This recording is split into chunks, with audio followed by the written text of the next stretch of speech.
Before we start the video, I want to give you an important warning. Whenever you edit photos using AI, make sure you only edit your own photos. It is illegal to edit or change someone else's photo without their permission.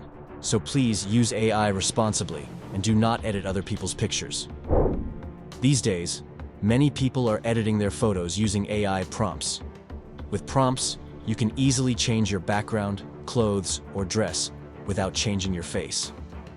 In today's video, I will not only give you thousands of free prompts, but also show you how to get better results from them. First, I have added a link in the video description. By clicking on it, you can download thousands of prompts for free.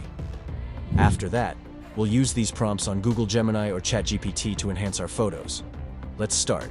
Open Google Gemini and upload any photo you want to edit. Click on Tools, then select Create Image. Next, click the plus icon and choose the image you want to work on. Now, copy any prompt you like and paste it into the box. After a few seconds, your edited image will be ready. If the image is not as you expected, you can paste this prompt into any text editor and make any changes you want.